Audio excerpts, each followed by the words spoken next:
ఉదయమున నీవు ఎవ్వరినీ కలుసుకొనక ముందు ప్రభువును కలుసుకో. నీవు ఎవ్వరినీ చూడకముందు ప్రభువును చూడు. నీవు ఎవ్వరితో మాట్లాడకముందు ప్రభువుతో మాట్లాడు. నీవు దేనిని వెదకకముందు ఆయన రాజ్యమును నీతిని వెదకు.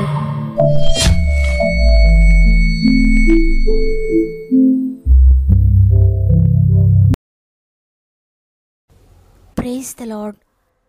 ఈ ఉదయకాలమున గాడ్ ఫస్ట్ అనే వాగ్దాన కార్యక్రమానికి మిమ్మల్ందరినీ మరొకసారి ప్రేమతో ఆహ్వానిస్తూ ప్రభువు నామములో నా యొక్క హృదయపూర్వకమైన శుభాలు మీ అందరికీ తెలియజేస్తున్నాను.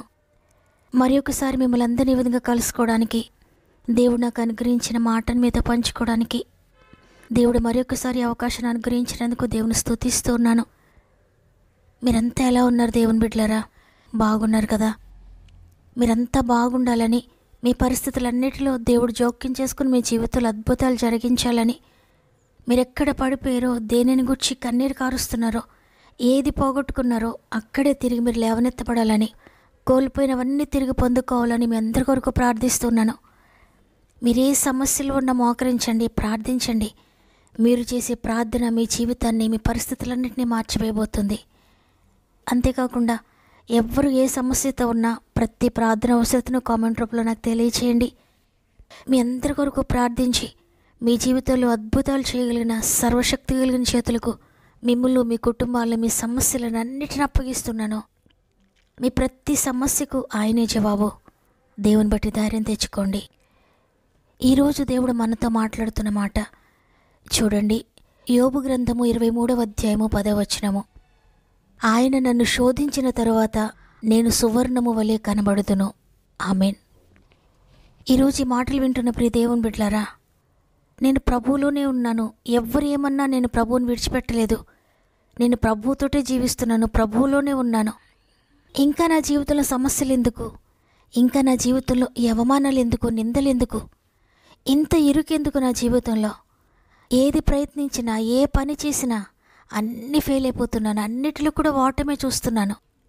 నేను అనేకమైన శోధనలో ఉన్నాను, అనేకమైన ఇరుకుల్లో ఉన్నానని బాధపడుతూ ఈ మాటలు వింటున్నా ప్రియ సహోదరి, ప్రియ సహోదరుడా, ఈ వాగ్దానం నీ కొరకే. ఎందుకంటే చాలామంది అనుకున్నట్లుగా క్రైస్తవ జీవితం అంటే పూలబాట కాదు. ప్రభువుని నమ్ముకున్నామంటే ఇక సమస్యలు ఉండవు, శోధనలు ఉండవు, అంత సంతోషంగా వెళ్ళిపోతుంది, ఇరుకులు ఇబ్బందులు ఉండవు, అన్నీ సాఫీగా జరిగిపోతాయి అనేది సత్యం కాదు. క్రైస్తవ జీవితం అంటే ముళ్ళబాట. ముళ్ళబాట గుండా వెళ్ళాలి, సమస్యల గుండా వెళ్ళాలి, శోధనల గుండా వెళ్ళాలి. ఈ లోకమంతా ఒక మార్గంలో వెళ్తూ ఉంటే మనం ఒక మార్గంలో వెళ్ళాలి. ఈ లోకమంతా పాపం బట్టి ఆనందిస్తూ ఉంటే మనం పరిశుద్ధతను బట్టి ఆనందించాలి. ఈ లోకమంతా శరీరానుసారంగా, లోకానుసారంగా సంతోషిస్తూ ఉంటే మనం దేవునిలో సంతోషించే వారంగా ఉండాలి. ఈ లోకమంతా సంతోషించే విషయాలు మనకు వెర్రితనంగా ఉంటాయి. ఎందుకంటే మన ప్రయాణం శారీరకమైనది కాదు, అది ఆత్మీయ ప్రయాణం. ఇరుకు మార్గం గుండా మనం బయలుదేరాం అంటే శారీరకంగా ఏ సమస్య వచ్చినా, ఏ ఇబ్బంది వచ్చినా, ఏ కరువు వచ్చినా, ఏ పరిస్థితి ఎదురవుతున్నా కూడా దానిని లక్ష్య పెట్టక అది కేవలం శరీరానికే. శ్రమ రానివ్వండి, కష్టం రానివ్వండి, ఏదైనా పర్వాలేదు, నన్ను పరీక్షించండి అయ్యా, నేను పరీక్షించబడిన తర్వాత సువర్ణం వలె మారతాను. అందువల్ల ఎటువంటి పరిస్థితులు ఎదురైనా, ఏ సమస్య నా ఎదుట ఉన్నా, ఏ శోధన నన్ను మృంగివేయాలని చూస్తున్నా, నాగలిపై చెయ్యి వేసిన తర్వాత నేను వెనుతిరగనయ్యా, నీ కొరకు ముందుకు సాగుతాను, నీ కొరకే నేను బ్రతుకుతాను అనే గొప్ప నిరీక్షణతో ఉంటాం. శ్రమలైన సంతోషమే, కష్టమైన సంతోషమే, నిందైన సంతోషమే. అది క్రైస్తవ్యం అంటే. ఇక్కడ యోబు భక్తుడు కూడా భయంకరమైన కష్టంలో, భయంకరమైన వేదనలో ప్రయాణిస్తూ అంటున్నాడు, నేను శోధించబడిన తరువాత సువర్ణం వలె మారతానని. దేవుడు అందుకే యోబు జీవితంలో ఆ యొక్క భయంకరమైన శ్రమను అనుమతించాడు. యోబు యొక్క విశ్వాసాన్ని పరీక్షించాడు దేవుడు.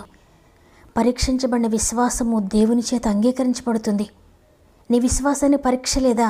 అయితే ఇంకా నీవు దేవుని చేత అంగీకరించబడలేదేమో.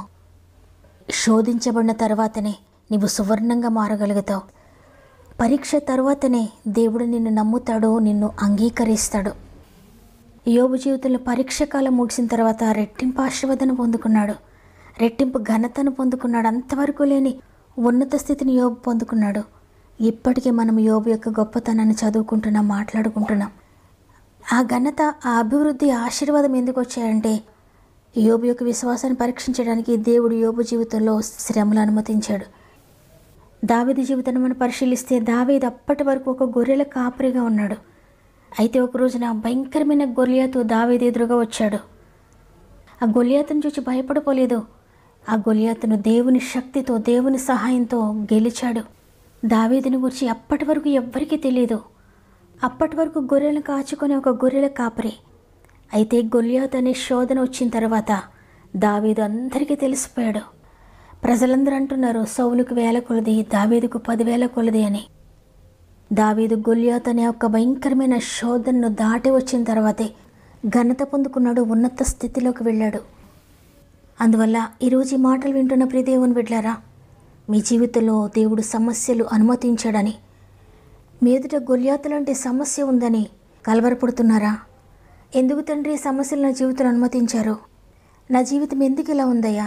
ఈ శ్రమ నేను సహించలేనంతగా ఉంది, నేను భరించలేని శోధన నా ఎదుట ఉందయ్యా. తండ్రి, ఈ గొలియాతును నా ఎదుట నుండి తీసివేయండి అయ్యా అని ప్రార్థిస్తూ ఉన్నారేమో. అయితే ఆ విధంగా దేవుడిని అడగండి. ఎందుకంటే శోధించబడిన తర్వాత నీవు సువర్ణం వల్లే మారిపోతావు. గొలియాతు అనే శోధన నీ ఎదుట లేకపోతే నీవు సువర్ణం వల్లే మారలేవు. నీకు ఘనత లేదు, దేవునికి మహిమ లేదు నీ జీవితం ద్వారా. కాబట్టి గొలియాతు లాంటి సమస్య నీ ఎదుటికి రాగానే నీవు సంతోషించి, నేను దేవుని కార్యం చూడబోతున్నాను, అందుకే ఈ శోధన నాకు వచ్చింది, దేవుడు నన్ను హెచ్చించబోతున్నాడు, దేవుడు నన్ను ఒక ఉన్నత స్థితిలో పెట్టబోతున్నాడు, శోధన తర్వాత నేను సువర్ణ వల్లే మారిపోబోతున్నాను అని సంతోషించండి. మీ జీవితంలో దేవుడు అనుమతించిన ఆ శోధన బట్టి దేవుని స్తుతించండి. తండ్రి, నీ చిత్తమయ్యా, నా జీవితంలో ఏది జరిగినా నీ చిత్తమే జరగాలి. నీ కొరకు ఎటువంటి పరిస్థితిని నేను భరించగలుగుతానయ్యా, నేను భరిస్తానయ్యా. శ్రమైనా, హింసైనా, అది పూలబాటైనా, ముళ్ళబాటైనా, అది సిలువైన, సింహాసనమైనా, ఏదైనా సరే నా చిత్తం కాదయ్యా, నీ చిత్తమే నా జీవితంలో జరిగించండి అని హృదయపూర్వకంగా దేవునితో చెప్దాం. ఆయన చిత్తానికి మనం ఓబే అవుదాం. తండ్రి, నీ వెట్టు నడిపించిన సంతోషంగా నేను నడుస్తానని హృదయపూర్వకంగా ఆయనకు తెలియజేద్దాం. సిలువైన, సింహాసనమైన, ముళ్ళైన, అవి పూలైనా, సిలువైన, సింహాసనమైన, ముళ్ళైన, అవి పూలైనా, నీ చిత్తములో నే నడవాలని, నీ చేతులలో నే వ్రాలాలని, నీ చిత్తములో నే నడవాలని, నీ చేతులలో నే వ్రాలాలని కోరుకుంటిని, చేరుకుంటిని, కోరుకుంటిని, చేరుకుంటిని, నా చిత్తము కానే కాదు, నీ చిత్తము జరగాలని, నా చిత్తము కానే కాదు, నీ చిత్తము చేయాలని. సింహాసనాసీనుడా, ఓ సిలువ ధారుడా, నీ పాదాల చెంత సాష్టాంగ పడుచుంటిని, నీ బలిపీఠము పైన యాగమైపోతిని, నా చిత్తము కానే కాదు, నీ చిత్తము జరగాలని, నా చిత్తము కానే కాదు, నీ చిత్తము చేయాలని. అవును తండ్రి, మా జీవితంలో నీ చిత్తం మాత్రమే జరగాలని మేమందరం కోరుకుంటున్నామయ్యా అని ఆయన చిత్తానికి అప్పగించుకున్నట్లయితే నాతో ఒక్క నిమిషం మోకరిస్తారా? తండ్రి నీకు వందనాలు. ఇదిగో తండ్రి, మరొక దినాన్ని నీ కృపను బట్టి మాకు అనుగ్రహించి నీ మాట చేత మమ్మల్ని అందరినీ బలపరిచారు. మీరు ఇచ్చిన వాగ్దానాన్ని బట్టి వందనాలు చెల్లిస్తున్నాను తండ్రి. శోధించబడిన తర్వాత సువర్ణం వల్లే మార్చబడతారని నీ లేఖను సెలవిచ్చినట్లుగా శోధన కలిగినప్పుడు, వేదన బాధలు కలిగినప్పుడు శోధనకు బెదిరిపోకుండా, భయపడకుండా, నిన్ను విడిచి దూరం వెళ్ళిపోకుండా తండ్రి శోధన సహించడానికి ప్రతి బిడ్డకు సహాయం చేయండి. శోధన కలిగినప్పుడు నీలో ఆనందించడానికి, ఇరుకైన ఇబ్బంది అయినా నీ కొరకు జీవించడానికి, అది పూలబాటైనా ముళ్ళబాటైనా నీ మార్గంలో సంతోషంగా నడవడానికి ప్రతి ఒక్కరికి సహాయం చేయండి అయ్యా. ఇప్పుడేనైనా ప్రతి ఒక్కరిని స్వాధీనం చేసుకోండి. ఎంతమంది శోధనల గుండా ప్రయాణిస్తూ ఉన్నారో, ఎంతమంది వేదనల గుండా ప్రయాణిస్తూ ఉన్నారో, ఇక నేను భరించలేనయ్యా, ఎంతో ఆశ పెట్టుకున్నాను కానీ నా జీవితం ఇలా అయింది, ఎంతో ప్రయత్నించాను కానీ నా జీవితం ఇలా అయింది అని ఎంతో నిరాశలో ఉండి ఈరోజు ప్రార్థనలో మోకరించారేమో. ప్రతి బిడ్డను మీరు తాకండి. పరిశుద్ధాత్ముడా, మీరు ఒక్కసారి ప్రతి ఒక్కరిని ముట్టడనైనా మీ హస్తాన్ని పంపించండి అయ్యా. ఇదిగో నీ శక్తితో నింపుడనైనా, నీ ధైర్యముతో నింపండి అయ్యా. నీ బలము దయచేయండి. ఆత్మీయంగా బలపరచండి, శారీరకంగా బలపరచండి, మానసికంగా బలపరచండి. ఏ విషయాన్ని కోల్పోయి దేనిని గురించి అంగలారుస్తున్నారో, దేనిని గురించి ఏడుస్తున్నారో ప్రతి ఒక్కరిని కూడా లేవనెత్తండి నాయనా. కన్నీటిని సంతోషంగా మార్చే దేవుడవు, శోధించబడిన తర్వాత ఉన్నత స్థితిలో నిలబెట్టే దేవుడవు తండ్రి. శోధన కలిగినప్పుడు వెనక్కి తిరగకుండా, శోధన వచ్చిందని నేను విడిచిపెట్టి పారిపోకుండా, ఇరుకు మార్గంలో నేను వెళ్ళలేనయ్యా అని నీ మార్గాన్ని విడిచి ఈ విశాల మార్గంలోనికి వెళ్ళిపోకుండా ప్రతి ఒక్కరిని పట్టుకోండి నాయన. శోధకుడు శోధించినప్పుడు శోధకుడు అణచివేయడానికి, శోధకుని యొక్క ప్రతి శోధనను పాతాళానికి త్రొక్కివేయడానికి ప్రతి బిడ్డకు శక్తిని అనుగ్రహించండి. పరిశుద్ధాత్మని శక్తితో నింపండి అయ్యా. మరి ముఖ్యంగా ఎంతమంది అయితే వారి ప్రార్థన అవసరతలు కామెంట్ రూపంలో తెలియజేస్తున్నారో అందరినీ ప్రత్యేకంగా నీ చేతులకు అప్పగిస్తున్నానయ్యా. తండ్రి, మీరు చూస్తూ ఉన్నారు, మీరు ప్రతి కామెంట్ను చదువుతున్నారు, మీకు సమస్తము తెలుసయ్యా, మీకు మరుగైంది ఏదీ లేదు. ఎంతమంది విశ్వసిస్తున్నారో వారందరి జీవితంలో కార్యం చేయడానికి సిద్ధంగా ఉన్నావయ్యా. ఎంతమంది నమ్ముతున్నారో వారందరి జీవితంలో అద్భుతాలు జరిగించండి. ఎంత నమ్ముతున్నారో అంత అద్భుతాలు, ఎంతగా నీ యందు విశ్వాసం ఉంచుతున్నారో అంత అద్భుత కార్యములు, ఎంతగా నీకు లోబడుతున్నారో అంత ఆశ్చర్యకరమైన కార్యాలు ప్రతి ఒక్కరి జీవితాలు మీరు జరిగిస్తున్నందుకు వందనాలు చెల్లిస్తూ ఇది మనం ప్రారంభిస్తూ ఉండగా రోజంతా ఆత్మీయ కుటుంబం అంతటికీ తోడే ఉండండి అయ్యా.